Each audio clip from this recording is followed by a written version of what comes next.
Welcome to Sleep with Myth. Close your eyes and let the world fade away. Tonight we drift beyond time, where gods dream and stories remember their light. In the beginning there was weight, not stone, not flesh, but the heaviness of everything sleeping in one dark thought. It had no ceiling, no floor, only a pressure like unspoken grief. From that pressure came a tremor, and the tremor became a breath. The first breath parted the weight the way a tide parts reed and sand. Where it passed, emptiness stretched, cool and new. There was no sky yet. There was only the wish for a place where longing could look up. That wish gathered itself the way mist gathers on a river, and began to rise. It rose without wings and without sound. It rose because staying would have meant forgetting, and beginnings are allergic to forgetting. The wish took on wideness. Wideness took on patience. Patience curved gently over all that was still forming. Thus the arch appeared, pale, tender, endless. Its name would come later. Its feeling was already here. Beneath the arching patience, the first body softened into shape. She learned herself by touch. Rock against root, water against hollow, seed against darkness. She called her own name to be sure she existed, and the name returned from every cavern at once. Gaia. Gaia lifted her hills like shoulders and listened. Above her, the newly born wideness shivered, eager but unsure. She spoke up to it, voice round as rivers. If you become ceiling, I will become floor. If you become vast, I will become home. The wideness wanted to answer. It had no mouth, no throat, only reach. It reached until it discovered that to hold everything, it needed a heart.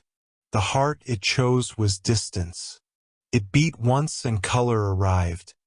A faint, breath-warmed blue. Still nameless.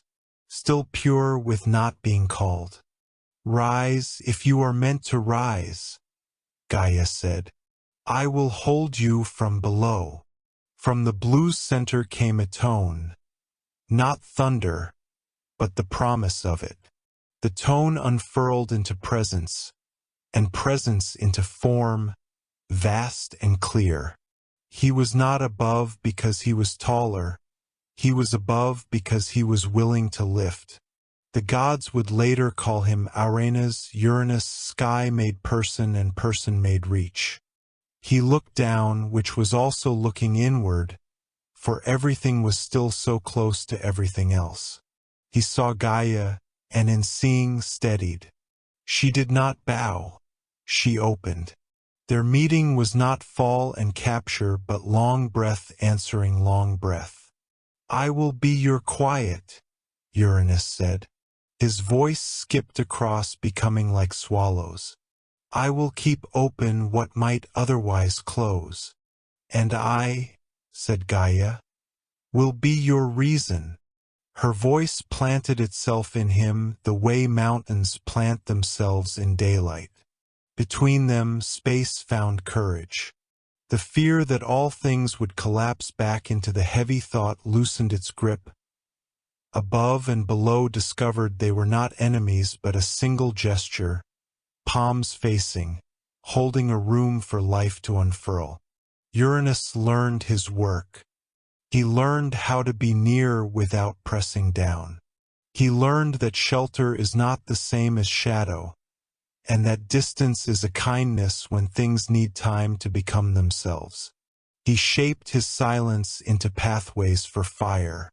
Where he curved, light traveled cleanly. Where he widened, winds learned their lanes. He stacked his patience in layers so storms would have rooms to argue in and rooms to reconcile. He taught darkness how to stand without swallowing and taught brightness how to cross without burning. Gaia, feeling him learn, raised forests like choirs and mountains like listening. Hold, but never crush, she whispered through root and ridge. He held. He did not crush. Sky is a choice repeated. The wideness and the rootedness longed and answered, and longing became lineage. From their nearness were born the first bright ones, the 12 who would be called Titans, and the oldest lights who were not yet stars. The elder fires, the winds that remembered beginnings, the rains that carried memory without words. Uranus regarded his children with the awe of a maker who knows the maid will outgrow his hands. He gave them rooms in himself, a corridor for dawn, a yard for thunder, quiet attics for the winter lights. To each he offered direction and boundary, never as walls but as horizons. Some of the young ones loved him for this spacious fathering. Others felt the roof as rule. The seed of later sorrow was small but already living.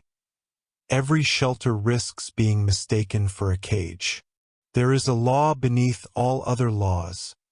Things that rise must learn how not to fall. Uranus taught this by example.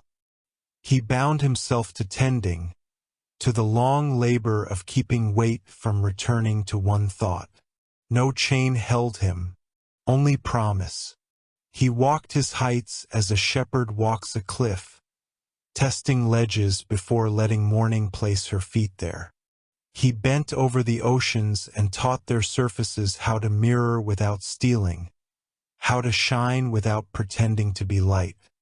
He nursed the moon when it first tried on silver and trembled at its own reflection. When meteors, those impatient cousins of stars, hurled themselves through his body, he learned to bruise without breaking. From his bruises, color deepened. Twilight was born from his willingness to show the world its gentlest wound. When gods grow, so do the words around them. Uranus learned the weight of his names. To mortals he was vault and dome.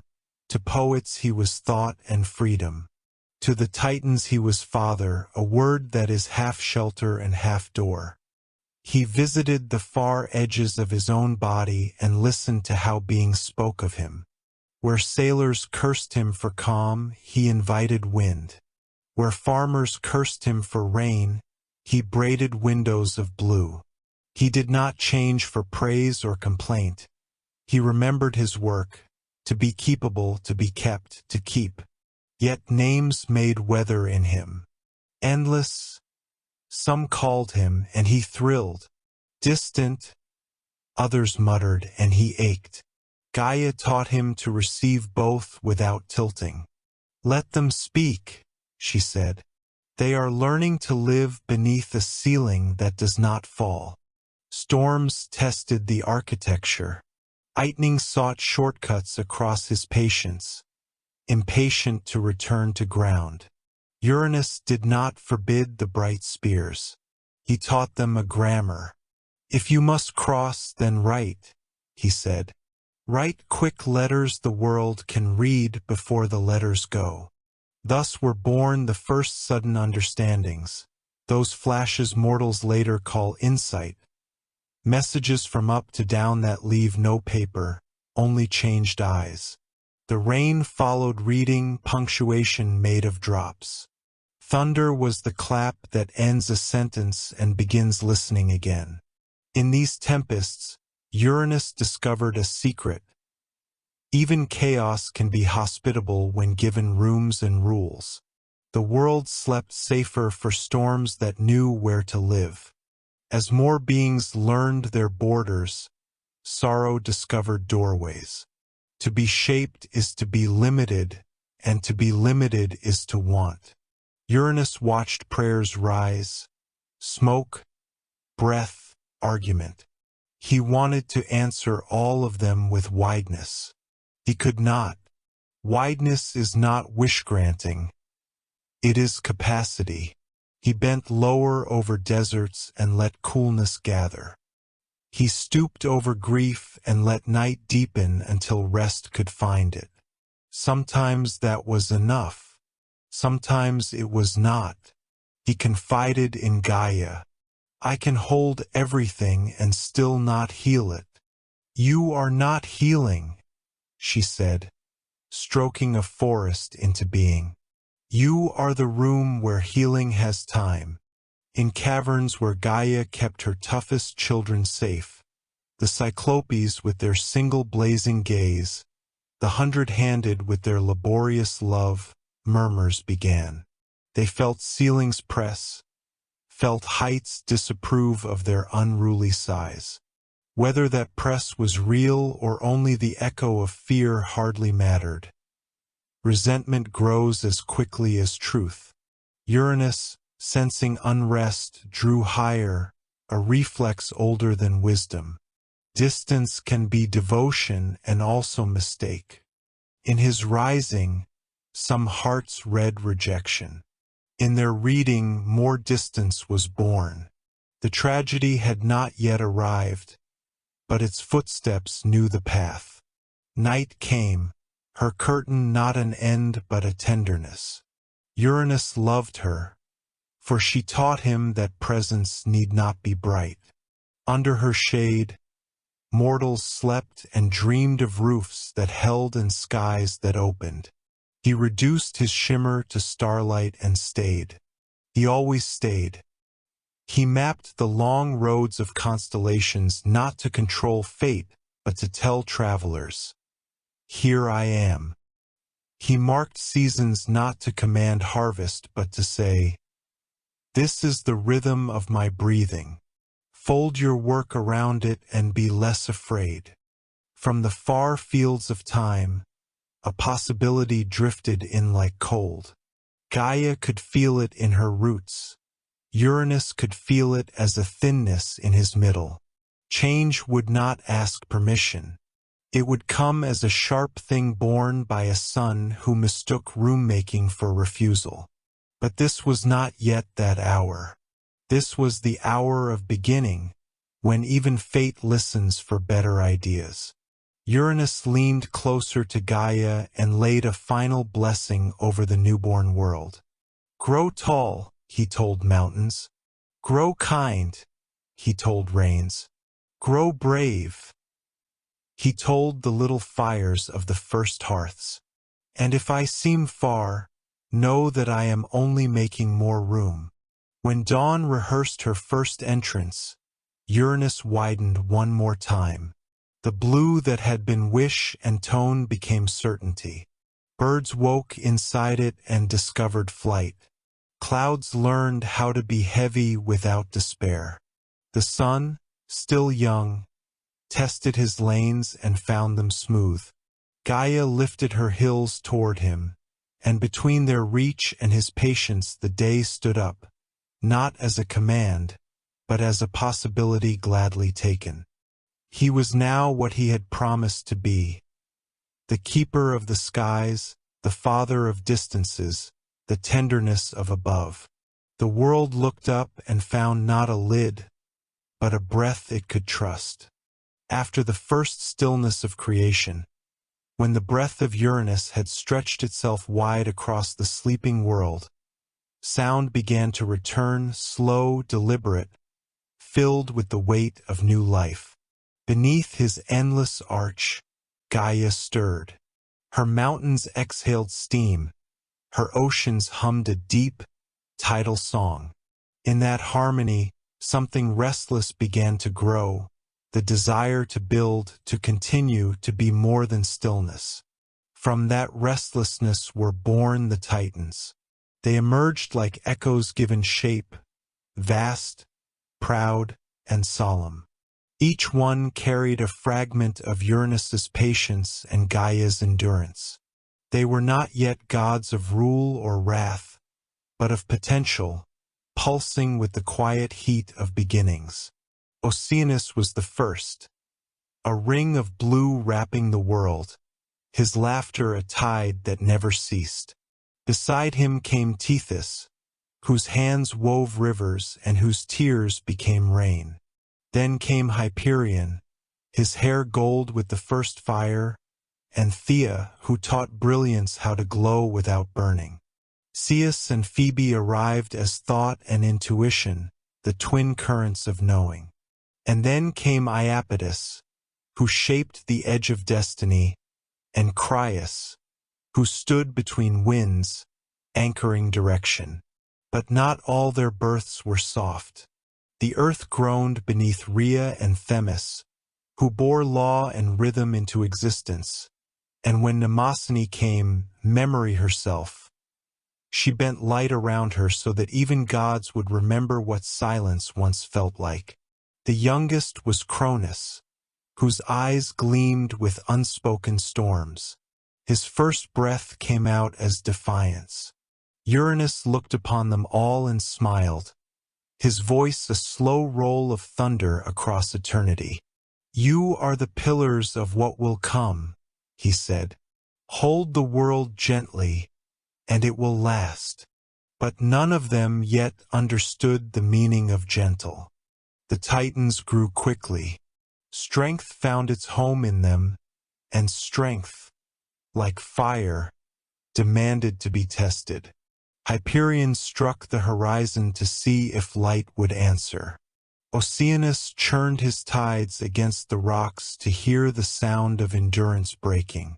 Iapetus drew lines across the soil, calling them borders, and Crius filled the skies with winds so fierce that stars trembled in their cradles. Gaia watched them and felt pride curdle into worry. "They are strong," she whispered, "but they have not learned stillness." Uranus bent low, his voice spreading like dusk. "Then I will teach them patience." He drew the clouds into slow spirals, set stars to drift in steady rhythm, and gave night its gentle reign over day. Each Titan felt the lesson in their own way, as weight, as boundary, as discipline. Hyperion's light learned to fade. Oceanus's tides learned to rest. Even the winds found song in stillness. But not all bowed easily. Cronus watched the skies restraint with envy. In every act of patience he heard denial. Under Uranus's wide silence, the Titans built the first order of the cosmos. Hyperion lifted the sun each dawn. Thea guided its warmth, and when night came, Phoebe placed her silver lamps upon Uranus's robe. Ceus charted thoughts across the constellations, and Themis wrote balance into the bones of the earth. It was an age of harmony, not peace, but rhythm. Every rising had its falling, every tide its retreat. Uranus was proud. Gaia was weary but content. Yet even within perfection, something uneasy began to bloom. The Titans were beings of action, and patience, though divine, felt like a cage. They wanted to do more than exist. They wanted to create beyond permission. Uranus sensed the tension. From his high and endless reach, he whispered to Gaia, "They grow restless. They are ours," she said softly. "They must find their way, even if it leads through shadow." He looked down upon his children, each one burning in their own kind of hunger. And in that gaze, for the first time, the sky felt heavy. Cronus was the first to speak of rebellion, not yet in words, but in thought. He did not wish to destroy, he wished to define. Every rule Uranus set seemed a test, every silence a judgment. Where others saw space, he saw absence. Where others saw shelter, he saw restraint. He walked to Gaia, whose mountains pulsed with molten dreams, and placed his hand upon the stone. "Why must he always be above?" he asked. Gaia smiled, weary, knowing. "Because something must be above, so all else may rise." "But how do we rise?" said Cronus. If he never moves? Her answer was wind, not words. A sigh through roots and rock. Even she did not yet know the cost of what she had planted in his heart. Elsewhere, Iapetus shaped the first tools, edges that divided, levers that moved. Oceanus deepened his reach, drowning forests that grew too close to the shore. And Hyperion began to study light not as warmth but as weapon. Creation was learning how to cut. Uranus saw this and trembled, not with fear but with realization. Strength had awakened, and patience alone would not contain it. One evening, as stars drifted like seeds, Uranus descended low, lower than he had since the world's first dawn. He wished to speak to his children, not as ruler, but as kin. They gathered upon a plain so vast that even mountains knelt. The earth hummed with expectation. "My children," said Uranus, "I have watched your hands build the edges of the world. You have given fire to time and rhythm to sea. You have made this realm beautiful beyond imagining." He paused, a silence that seemed to stretch across centuries. But beauty needs balance. Strength must bend, or it breaks. Hyperion bowed. Themis nodded. But Cronus's eyes flickered, storm-bright. "Then why do you never bend, father?"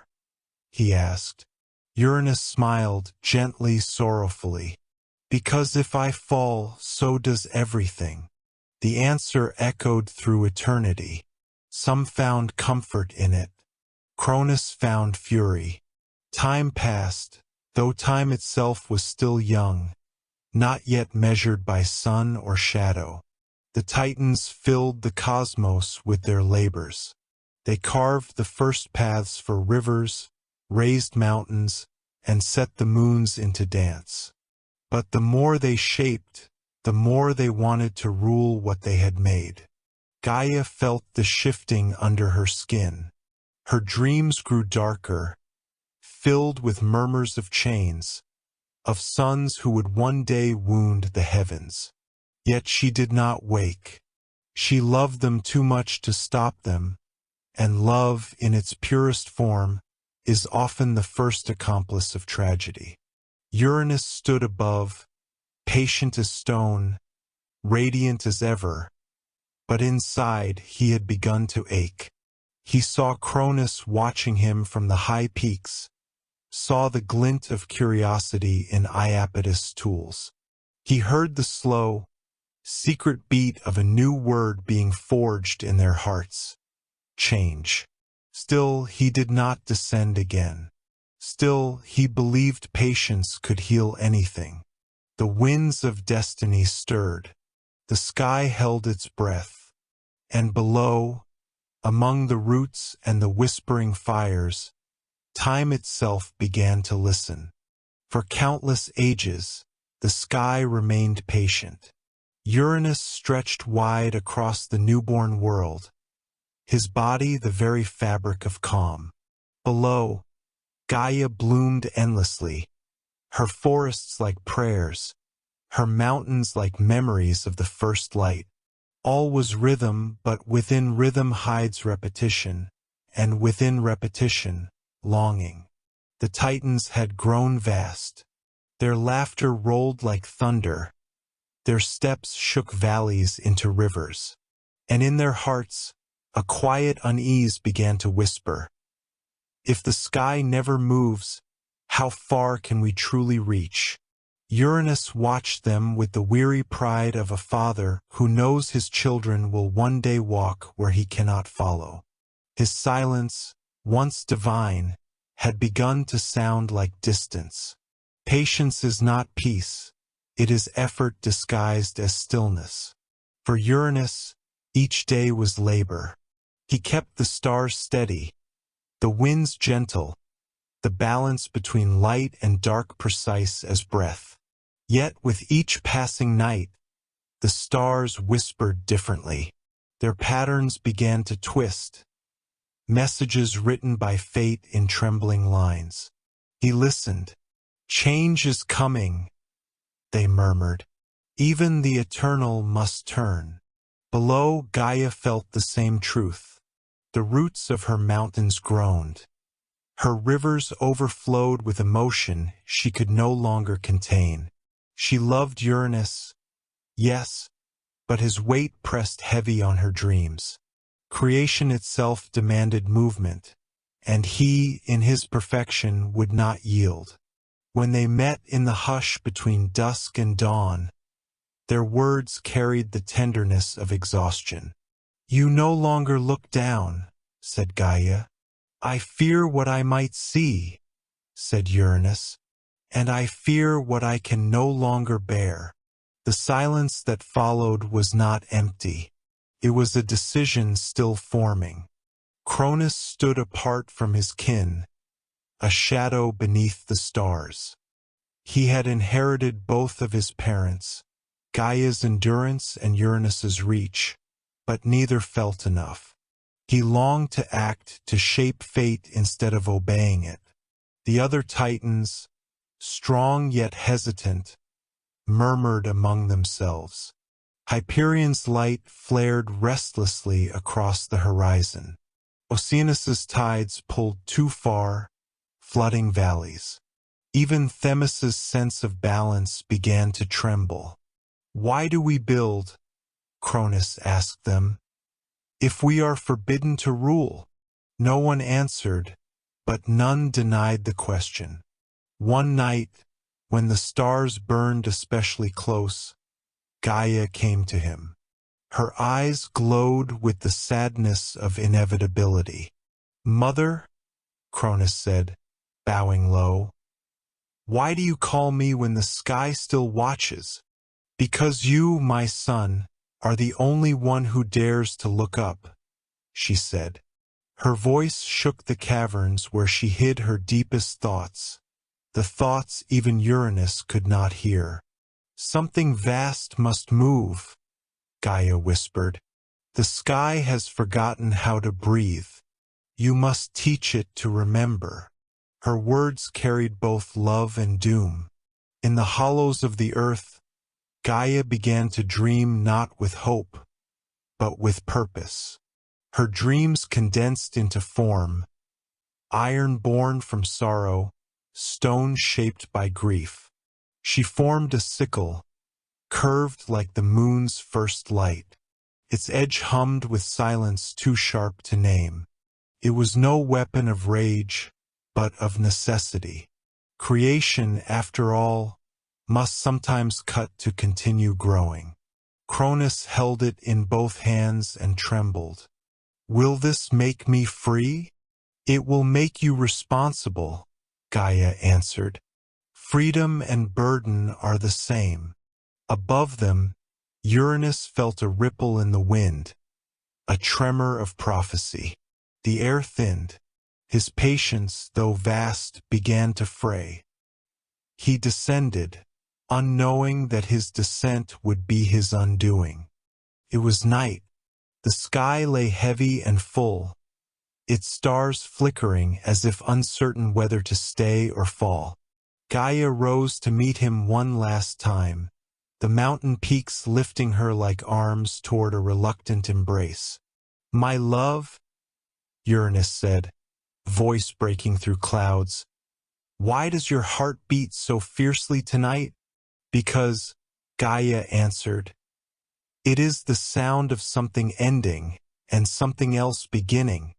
He touched her surface, mountains, forests, seas, and in that touch felt everything alive pressing upward, restless to rise beyond his bounds. The same life he had nurtured now pulled against him.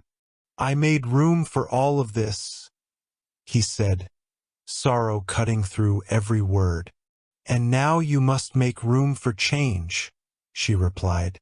From behind her shadow, Cronus stepped forward, the moonlight sliding along the blade in his hands.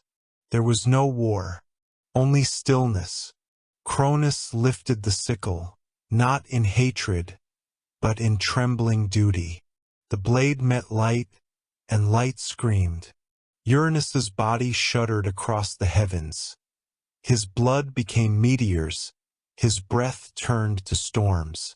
From the wound poured the seeds of gods yet unborn, the Furies, the giants, and Aphrodite, who rose from foam and sorrow both. As he fell back, Uranus's voice echoed not as curse, but as lament. May you never forget that what you destroy, you must also tend. Cronus froze. The weight of the act pressed into him like the very sky he had just unmade. He looked to Gaia, whose tears glowed silver as moonlight. You asked me to free you, he said. I asked you to let the world move, she whispered. But freedom without compassion will only build new chains. Above them, the heavens did not collapse. They trembled, stretched thinner, lighter, further away. The sky had not died. It had learned distance. In the days that came after, time itself seemed to hesitate. Uranus no longer covered the world as before, but his voice remained in every echo, every gust of wind. The stars still burned because he allowed them to. The sky still breathed because he willed it. But now there was space between heaven and earth, a wound that became a horizon. The first separation, the first grief. Cronus ruled over this new order with pride that masked regret. The Titans hailed him as liberator. Mortals would one day call him tyrant. For though he had freed the world from one ceiling, he would soon build another. Gaia mourned quietly beneath her forests. Each night, she looked upward and felt the absence of her first love woven into every shadow. Uranus, distant but eternal, whispered through the stars.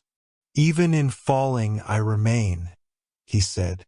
I am the room you still breathe in. And from that moment onward, every dawn became both promise and apology. For light must always rise through loss. The world held its breath. Uranus had fallen, and in his place stretched a sky that no longer pressed upon the earth. The stars moved in cautious freedom, like children exploring a room their father had once forbidden. Below, Gaia lay trembling beneath her forests. Her mountains groaned with exhaustion. Her seas whispered the name of the fallen sky. Creation had survived, but it had learned something dangerous, that the divine could bleed. Cronus stood upon a high cliff, the sickle still warm in his grasp. The blade dripped with starlight and guilt. Behind him, the Titans gathered, silent and uncertain. Freedom, they realized, had a sound, and it was not joy. Hyperion spoke first. Is this the peace you promised us? Cronus turned toward him, the shadow of the sky in his eyes. No, he said softly. This is only the beginning of order. The heavens stretched open, waiting for someone to claim them. But Uranus's voice, though distant, still lingered, whispering through the constellations. The stars refused to forget. They burned slower, dimmer, as if in mourning.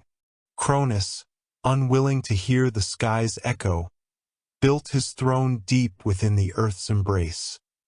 A kingdom beneath the clouds, where no starlight could reach.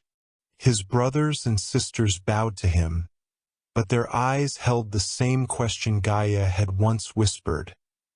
What price does power demand? Themis, goddess of balance, approached him in quiet reverence.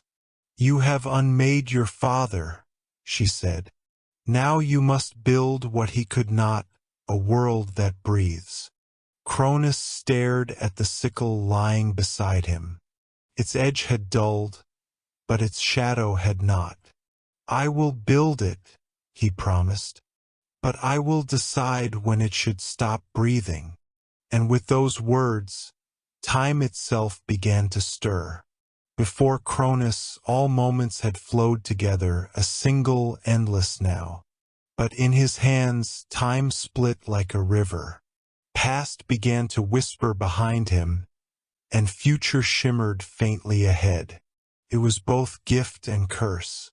He named the hours, carved the first seasons, measured the rhythm of growth and decay. And for a while the world obeyed him. Crops grew and withered, tides rose and fell. The world learned to exhale. But Gaia, watching from her hidden groves, felt unease twist through her roots. Cronus had not created time to nurture life. He had created it to control it. For him, time was a chain made of order. "Be careful," she whispered to the wind. "He has inherited not his father's calm, but his fear." The Titans gathered to celebrate the new order, a feast lit by the glow of the horizon. Rivers of gold flowed from the mountains, and constellations danced across the darkened heavens. They sang of victory, of freedom, of the rise of Cronus the just. Yet beneath the music, unease stirred like smoke beneath the stars. Rhea, Cronus's sister and future queen, watched him closely. There was distance in his gaze, a heaviness that no triumph could lift. "Why do you not smile?" she asked. "Because I have seen what follows victory," he replied. Silence. And indeed, even as they sang, the stars above began to drift further apart, their bonds weakening as if mirroring the gods who had unmade their unity. Far above, Uranus lingered beyond sight, not dead, but withdrawn into the farthest reaches of being. He had become the echo itself, the hum behind creation. His grief turned to starlight, his sorrow to space. From this endless height, he whispered to Gaia, "My love, do you hear them? They have learned to count the seconds I once held still." Gaia closed her eyes, pressing her hands into the soil. "Yes," she murmured, "but they have not yet learned how to stop." Her words fell like seeds into the wind, and somewhere, time carried them toward destiny. From the blood of Uranus, the Furies had been born, guardians of justice, daughters of vengeance. They did not weep for their father. They waited for balance. From the foam that kissed the sea, Aphrodite had risen. Beauty born from violence, love from loss. She would outlive them all. But prophecy stirred deeper still. The earth whispered that what is done will be undone, that the son who dethroned his father would one day fall to his own. Gaia heard it first. Cronus felt it next. And though he said nothing, the fear began to bloom in him, slow and poisonous. Cronus ruled the world of form, but within him a quiet dread grew. He looked upon his reflection in the golden rivers and saw his father's eyes staring back. Every victory felt borrowed. Every silence reminded him of the sky's endless watch. One night, he lifted his face toward the stars and whispered, "Are you proud, old one?"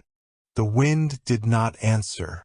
Only the faint shimmer of light, ancient and patient, moved across the heavens. In that silence, Cronus understood what Uranus had always known, that the greatest weight in creation was not holding the sky, but being unable to let it go. And so, the first king of time sat alone beneath eternity, his heart beating to a rhythm he could neither escape nor stop, the rhythm of inheritance. The world turned slowly beneath the new order.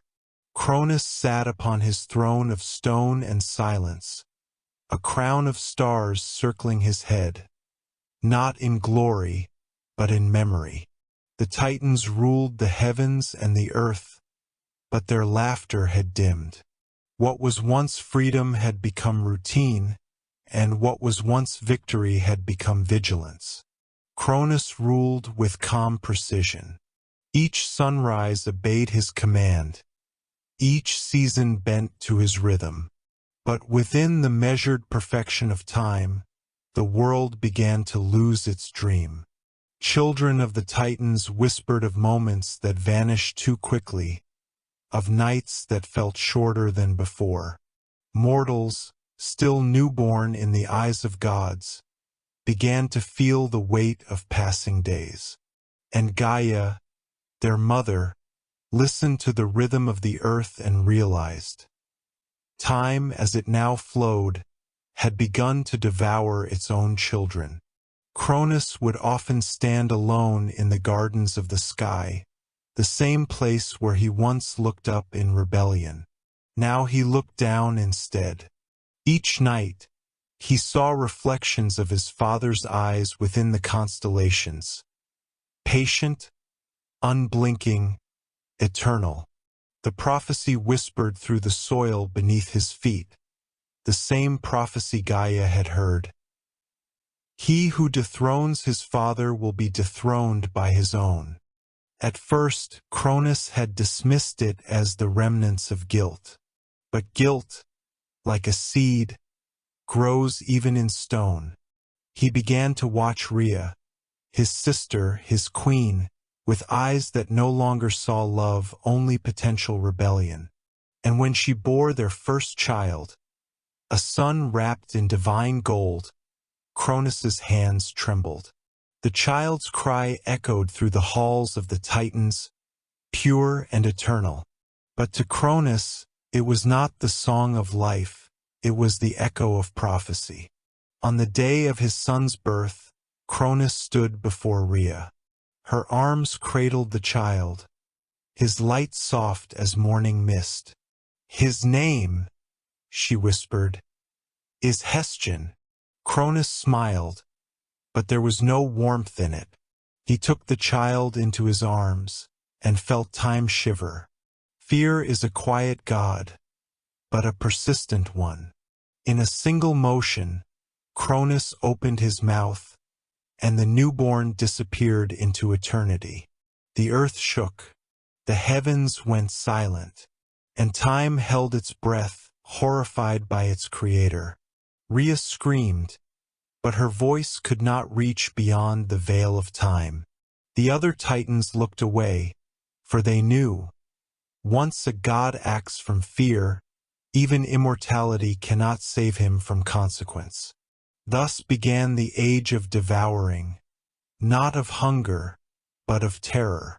Each child that followed, Cronus swallowed whole, hiding them within himself like memories too dangerous to recall.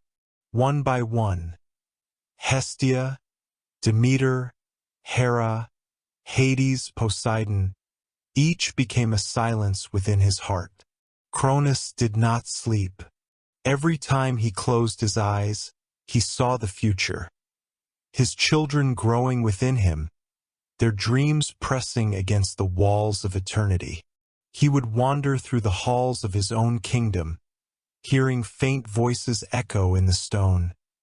"Father, we are still here." He tried to convince himself that this was mercy, that by keeping them within him, he had saved them from destiny. But deep down, he knew he had only delayed it. Even Gaia withdrew from him, her forests darkened by grief. Her voice no longer sang through the roots. Her rivers no longer called his name. She had loved her sons, both Uranus and Cronus, but each had tried to rule creation through fear. And so she wept, for she knew the pattern would repeat until love was strong enough to defy it. Rhea watched her husband grow colder with every cycle of the moon. She had borne 6 children, but none now touched the earth. Her sorrow became defiance, her defiance a spark. When her belly swelled again, she sought her mother, Gaia. The Ancient One emerged from the soil like a memory taking shape. "My daughter," she said, her voice a wind through stone. "You carry the world's last hope." Rhea knelt before her. "He will take this one too. He will not stop." Gaia placed her hand upon Rhea's heart. "Then you must not let him." And so, beneath the mountain of Crete, Rhea gave birth in secret, the night shrouded by divine silence. The child's cry echoed not in fear, but in defiance of fate. She named him Zeus. When Cronus came to claim the child, Rhea met him with grace and trembling strength. She handed him a bundle wrapped in swaddling cloth, heavy with weight, but not with life. Cronus, blinded by dread, did not look closely. He swallowed the stone whole, mistaking it for his son. And so, within himself, he carried a mountain, while the true child was spirited away to the hidden valleys of Crete. There, nymphs fed Zeus honey and milk from sacred goats, and the wind itself sang lullabies to conceal his cries. He grew beneath the pulse of the stars, the blood of rebellion burning quietly in his veins. Rhea would visit in dreams, whispering, "Do not hate your father, little one, but remember what fear has done." Far above, in the outer reaches of night, Uranus stirred. He felt the tremor of something ancient beginning to turn once more. The same cycle that had broken him now spun toward his son. "Ah," he murmured through the endless dark. "So time devours even the gods that created it." Gaia's voice rose from below, soft as thunder. "No, my love, time does not devour, teaches, and one day even fear will learn to sleep." In his youth, Zeus would gaze upon the sky and feel both wonder and sorrow. He did not yet know his lineage, only that something vast awaited him beyond the horizon. The stars, as if remembering, shone brighter in his presence. And sometimes, in the stillness before dawn, he would hear a voice from the heavens whisper, "Child of hidden thunder, the sky still waits for you." The words wrapped around him like a promise, or perhaps a warning. For the cycle was not yet finished, only pausing as all dreams do before the awakening. On the slopes of Ida, dawn opened like a soft eye. The goats breathed silver steam, and the trees stitched shade over a cradle of woven rush. In that cradle slept a boy who dreamed in weather. Zeus.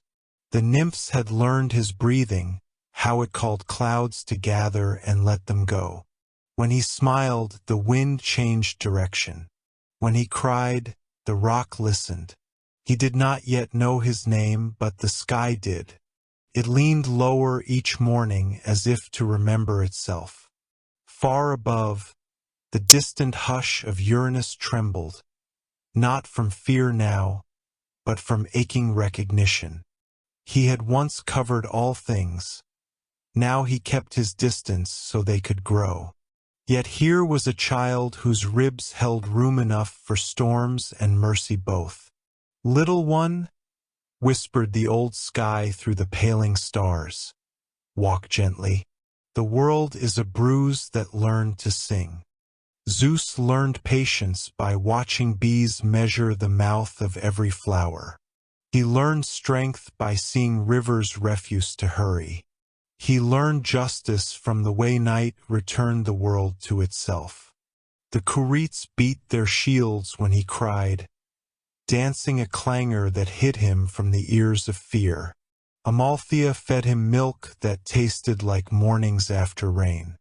The mountain taught him that height is not rule but responsibility. The higher you stand, the farther you must listen. At dusk, a voice came sometimes, not the mountain, not the sea, a voice like distance itself. Do not confuse brightness with rightness, it would say. Be shelter first. Who are you? Zeus would ask the fading skies. I am what rises when love makes space. Rhea walked the earth as if it still remembered how to hold her. She had traded her sons and daughters for a silence that would one day break open into song. That night, she climbed where the goats slept and laid her forehead against the cradle. My child, she said, do not become the blade that made you. Become the hand that unties it. The mountain kept her secret.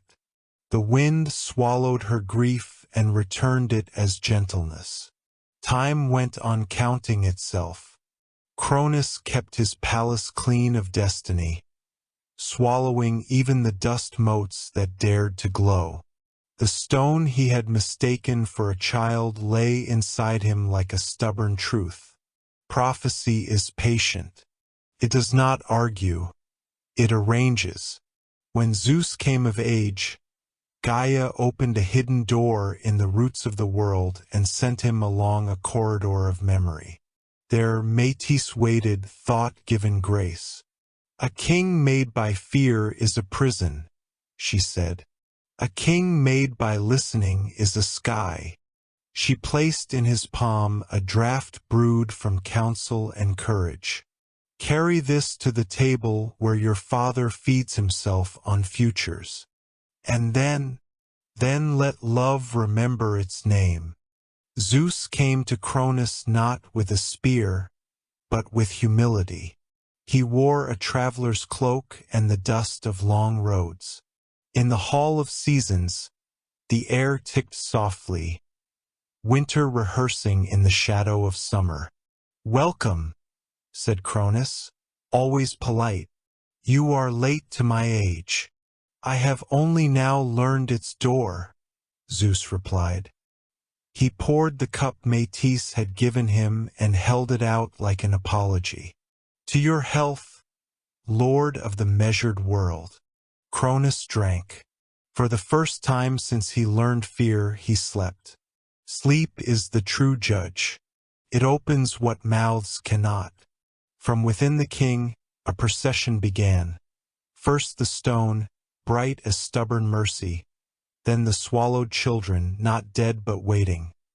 Hestia with hearthlight on her brow, Demeter carrying a sheaf of seasons, Hera with law braided into patience, Hades dark as deep rest, Poseidon with a galaxy moving in his hands.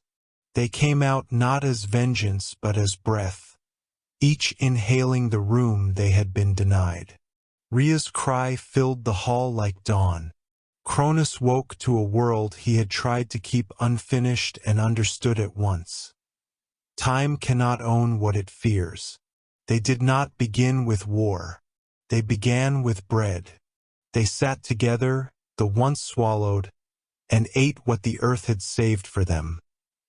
Olives, grain, the first sweetness of figs.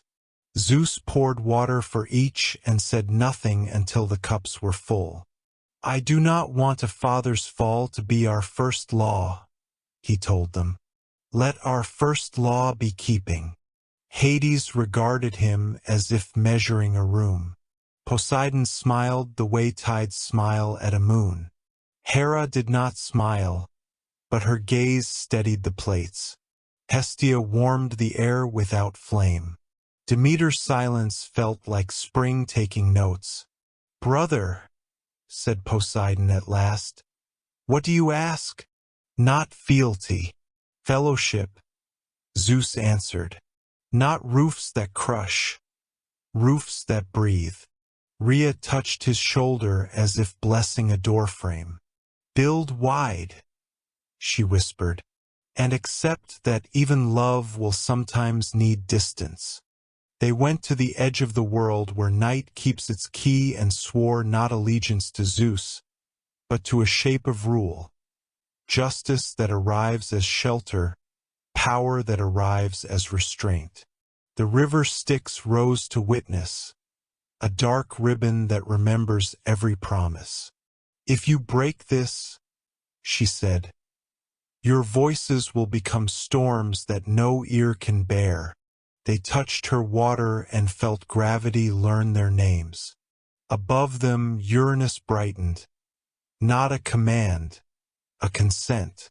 He widened once more, letting new roads of lightning braid the air. I am not your crown, his hush admitted. I am your room. Not all titans loved breath more than boundary. Atlas believed height should carry weight without question. Menoetius loved blaze more than bomb. Others preferred the old nearness that pressed everything into one will. The first blows were arguments, the second, weather. Mountains learned to move. Valleys learned to speak. Zeus did not hurl thunder to be obeyed. He asked storms to write quickly what words could not convey. When the Cyclopes emerged from the long neglect, Zeus gave them back the workshop of lightning. Make me not a weapon, he said, but a voice. They hammered brightness until it could be thrown as a question and return as an answer. The 100-handed came, shy giants with laborious tenderness. Zeus placed the world's heavy hinges in their keeping. Guard, he said, not gates, balance.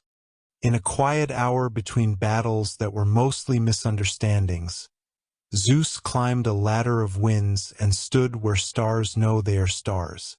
Uranus waited, not a figure, more a feeling, the relief of a door that opens. Grandfather, Zeus said, and the old sky became briefly a man of light. You found me, said Uranus, surprised by joy. I was born inside the distance you made, Zeus answered. I came to return what was taken and ask what remains to be learned. Uranus regarded him with the tenderness of space. I made one mistake, he said. I confused covering with caring. Promise me you will not confuse shining with seeing. I promise, said Zeus, and felt the vow settle into him like a horizon. Teach me how to be tall without being far. Love first, name second, said Uranus. Names become laws when love forgets its work. When Zeus returned, he did not build a throne. He built a porch on a mountain. From there he could listen to goat bells and treaties, to fishermen and philosophers not yet born. Hera stood beside him, law becoming hospitality. Together they learned that justice is not a sword but a scale one must hold still with one's own breath. He divided the realms not to own them, but to let them fit. Sea to Poseidon's listening, underworld to Hades's careful dark, sky to his own keeping, not as ceiling but as weather. Hestia received the center of every home. Demeter received the patience of growth. And the stone that fooled a god became an altar where oaths remembered their weight. Rhea visited the old king where the years had finally unclenched his fists. Cronus sat by a quiet stream in a field no map would draw, watching dragonflies proofread light. I built a prison and called it safety, he said without being asked. Rhea placed bread in his hand, soft, warm, present. Eat as the world eats, she said, little and often. Will our children hate me? They will govern what you taught them to fear, she answered. That is burden enough. From far off, the rumble of the last argument faded. It would take 10 years for the weather to steady. It takes longer for a regret to learn its shape. At last, the world slept without flinching. Zeus stood on Olympus at an hour when even ambition forgets to speak. He lifted his hands not to grasp, but to widen. The air responded like a string tuned slowly back to kindness. "Old father," he whispered to the silence above, "are you there?" The firmament answered by deepening. Stars repositioned themselves into stories mortals would one day tell to their children when houses felt too small for grief. Constellations are the sky's lullabies. Uranus did not return as ruler. He returned as ease, the soft certainty that there will be room tomorrow. He passed through Zeus, and for an instant the young god felt all the distance of the first tenderness and did not break. "I will keep what you kept," Zeus said. "Not your throne, your breath." Fishermen woke before light and found the sea matched their patience. Mothers rose and felt their kitchens hold warmth that did not scorch. Shepherds lifted their eyes and saw a blue that forgave yesterday's storms. Even the dead, in Hades's measured dark, learned rest that did not erase them. Oracles began to hear something new at the bottom of their trances. A promise without a bargain. The promise said, "Be small when you can. Be vast only when you must." Poets called it order. Children called it weather. The old called it mercy. Night came not to end the day, but to fold it. Zeus watched the first stars appear like careful stitches. He knew there would be other storms, other proud suns, other blades convinced they were the only cure. The world is a lesson that requires repeating. But tonight the lesson completed a circle. Above, the patient hush of Uranus. Below, the steady rumble of Gaia. Between them, a sky that was not a lid but a lullaby. Zeus closed his eyes and listened. He heard bees instructing justice. He heard rivers giving back what they had borrowed. He heard a child laughing somewhere at the edge of a village that did not yet exist. And he understood. The work of a keeper is not to hold everything up. It is to hold everything open. The wind shifted. A name moved through it, new and ancient. Not king, not master. Simply, welcome.